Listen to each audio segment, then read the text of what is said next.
बोलिए मेरे बांके बिहारी लाल की जय। मैं विशाल शर्मा आपके सामने आप सभी को श्री सफला एकादशी की हार्दिक शुभकामनाएं। श्री युधिष्ठिर जी महाराज भगवान श्री कृष्ण के पास जाकर पूछने लगे कि हे भगवान कृष्ण, हे द्वारकाधीश, कृपया करके आप मुझे पोष मास के कृष्ण पक्ष की एकादशी के बारे में बताएं कि पोष मास में कृष्ण पक्ष में कौन सी एकादशी होती है, किस प्रकार से एकादशी का व्रत किया जाता है और इसकी क्या कथा है। क्या किसी व्यक्ति ने इसको धारण किया और क्या उसने भगवान को प्राप्त किया, उसका कल्याण हुआ, कृपया कर कर आप मुझे बताएं। तो भगवान श्री कृष्ण द्वारकाधीश कहने लगे, हे युधिष्ठिर जी महाराज, आपने बड़ी ही सुंदर बात पूछी है। पोष मास में आने वाली कृष्ण पक्ष की एकादशी का नाम सफला एकादशी है। इसको सफला एकादशी के नाम से जाना जाता है। इस दिन प्रातः काल उठकर शुद्ध जल में स्नान कर स्वच्छ वस्त्रों को धारण करके भगवान के व्रत का संकल्प हमने धारण करना चाहिए। भगवान श्री नारायण का पूजन करना चाहिए। शालीग्राम गोपाल जी गोविंद का पूजन करना चाहिए।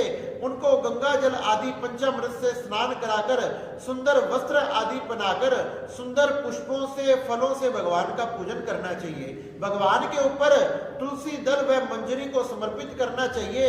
इससे हमें अत्यंत फल की प्राप्ति होती है। कहने लगे 5000 वर्ष तक तपस्या करने से जिस फल की प्राप्ति होती है उसी फल की प्राप्ति सफला एकादशी को करने से प्राप्त होती है।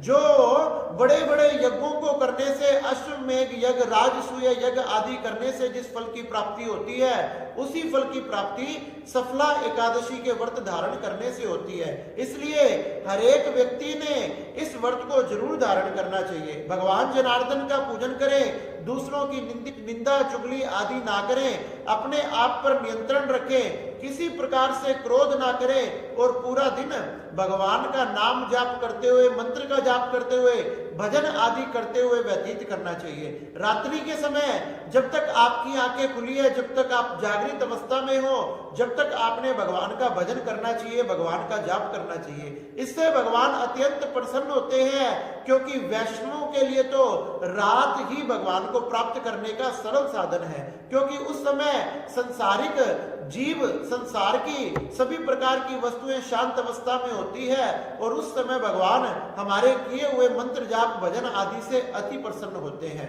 श्री युधिष्ठिर जी महाराज को भगवान श्री कृष्ण कहने लगे, एक समय की बात है, प्राचीन समय में चंपावती नाम की नगरी में महीजात नाम का राजा रहा करता था।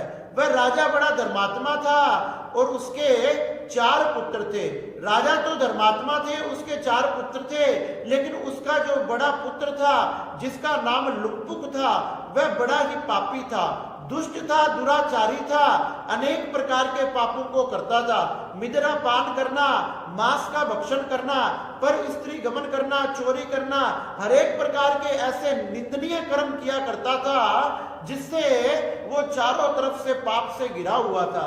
राजा ने जब अपने पुत्र की ऐसी दशा देखी तो राजा को बड़ा क्रोध आया और जब राजा के लाख बार समझाने पर भी उनका पुत्र ना माना तो राजा ने अपने बड़े पुत्र लुप्पुक को राज्य से निकाल दिया। राज्य से निकलकर वह सोचने लगा, अब मैं कहां जाऊं। चारों तरफ ढूंढते ढूंढते वह वन में चला गया, जंगल में जाकर रहने लगा। जंगल में एक बहुत बड़ा विशाल पीपल का वृक्ष था जिसकी लोग आकर पूजा किया करते थे। वह उस वृक्ष के पास रहने लगा। वह दिन में तो जंगल में रहता, वन में रहता, वहां रहकर शिकार करता, मांस का भक्षण करता, लोगों को लूटता आदि, तथा रात्रि में राज्य में आकर शयन करता। इस प्रकार से उसको समय बीतते को काफी वर्ष व्यतीत हो गए थे। इस प्रकार से राजा का पुत्र बड़ा पापी हो गया था। एक दिन संयोगवश पोष मास आ गया और पोष मास में कृष्ण पक्ष में एकादशी का दिन आ गया। दशमी के दिन वह रात्रि को जब वो शयन कर रहा था तो क्या हुआ, ठंड के कारण उसे नींद नहीं आ रही थी। उसका सारा शरीर कांप रहा था और शरीर कांपते कांपते आज उसे नींद नहीं आई और पूरी रात जगता रहा।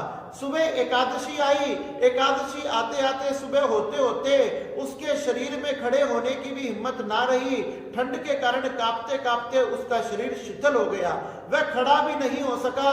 और जब वह खड़ा भी नहीं हो सका तो मूर्छित होकर जमीन पर गिर पड़ा। जब मध्याह्न का समय हुआ, उसने जैसे तैसे अपने आप को उठाना चाहा, फिर भी उसमें शिकार करने की शक्ति ना थी। तो उसने क्या किया, वृक्ष के नीचे जो आसपास फल गिरे हुए थे उन फलों को उठाकर खाने लगा।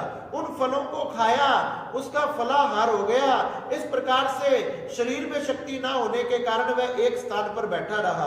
कुछ समय बाद कुछ वहां पीपल के पास लोग आए, उन्होंने भगवान का पूजन किया। इस प्रकार से पूजन करते हुए भगवान का दर्शन किया तथा रात्रि में वह लोग दीप दान करके गए, दीपक जलाकर गए। रात्रि में अपने भगवान के निमित्त दीपक दान करना चाहिए, दीप जलाना चाहिए अपने घर में, मंदिर में, सभी प्रकार से आपने चारों तरफ से 10 दिशाओं को प्रकाशित करना चाहिए। इस प्रकार ये सब क्रिया होते हुए लुम्पक देख रहा था और करते करते रात्रि आ गई। रात्रि में भी उसे चैन से नींद नहीं आई, क्योंकि उसके वस्त्र बड़े पतले थे और रात में शीत का समय था। सर्दी के कारण उसका शरीर कांपता रहा।